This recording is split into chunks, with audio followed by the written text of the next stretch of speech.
Una vida edificada en la palabra de Dios. Intentar hacer algo cuando el problema del pecado no está resuelto es como si intentáramos construir una obra defectuosa. Si como voluntarios participamos en ministerios, siendo parte del coro o de trabajos sociales, sin haber solucionado el problema del pecado, seremos edificaciones defectuosas y en algún momento nos vamos a derrumbar sin que nos demos cuenta. Generalmente vemos a personas que se desmoronan éticamente al alcanzar cierta fama. ¿Por qué?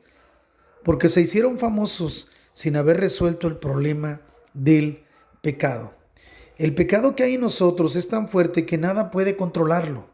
Así, una vez que se despierta el deseo del pecado, ni el autocontrol puede detenerlo.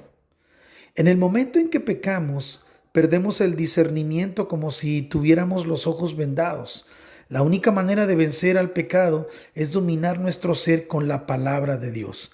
Necesitamos la cruz de Jesús que tiene el poder de destruir nuestros deseos y pasiones pecaminosas. Recuerde que Dios y su palabra son lo único en lo que debemos confiar. Si nos lamentamos y nos arrepentimos mediante la palabra, Dios volverá a recrear nuestra vida y la irá edificando nuevamente. Fin del comentario. ¿Qué tal, amigos? ¿Cómo están? Yo los saludo en este jueves 2 de marzo y quiero compartir un poco acerca de la lectura de hoy, que está en el primer libro de Samuel, capítulo 18, versos 10 al 16. El título de hoy dice temor y odio.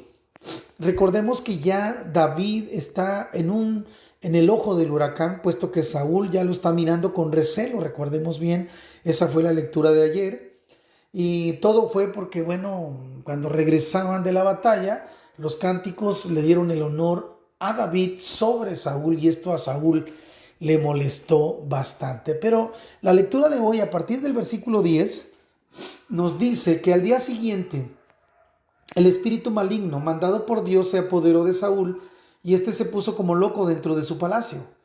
David estaba tocando el arpa como de costumbre y Saúl tenía su lanza en la mano. De pronto Saúl levantó la lanza con la intención de clavar a David en la pared, pero David esquivó a Saúl 2 veces.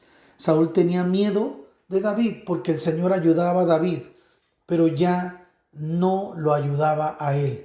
Por eso lo retiró de su lado y lo nombró comandante de un batallón, al frente del cual salía a campaña y volvía.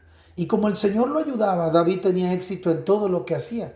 Por eso Saúl tenía miedo de él al ver cómo prosperaba.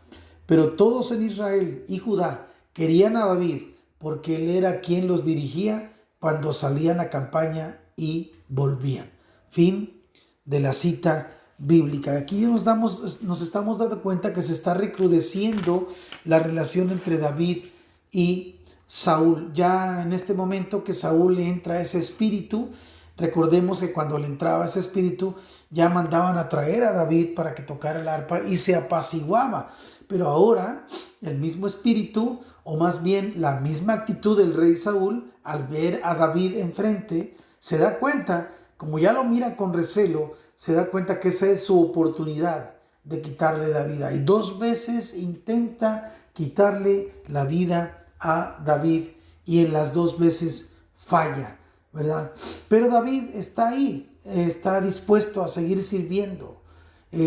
Ahora, el escritor del libro de Samuel nos explica la razón por la cual Saúl está actuando de esa manera. Dice que le tiene miedo a David porque el Señor ayuda a David y se da cuenta que el Señor a él ya no lo ayuda. Y aquí nos hace referencia a la lectura con la cual iniciamos este audio. ¿No te parece? Mucha gente dice la lectura del ensayo para meditar. Hay muchos voluntarios que están participando de ciertos ministerios, pero no han resuelto el problema del pecado. Entonces esos voluntarios, lo digo con mucho respeto, esos voluntarios solamente están trabajando, ¿sí? Son máquinas de hacer algo, pero ya no están fluyendo en la presencia de Dios. Y eso puede ser muy peligroso. El comentarista dice que esas vidas tarde o temprano se van a derrumbar, ¿sí? ¿Qué estaba pasando con Saúl? ¿Acaso Saúl no era rey? Claro. ¿Acaso Saúl no había sido ungido como rey? Por supuesto. ¿Seguía en el trono? Claro que sí. Seguía siendo rey, pero Dios ya no estaba con él. El pecado lo había abrazado, ¿sí? Y no lo había resuelto. De alguna manera, ya no fluía en la presencia de Dios. ¿Y sabes qué? Si tú que me estás escuchando eres un servidor de Dios, estás buscando a Dios, estás sirviendo en tu iglesia, eres uno del equipo de voluntarios, me da gusto, pero quiero decirte que antes que los voluntarios, antes de ser voluntarios, antes de ser eficientes en nuestro trabajo, tenemos que estar en la presencia de Dios.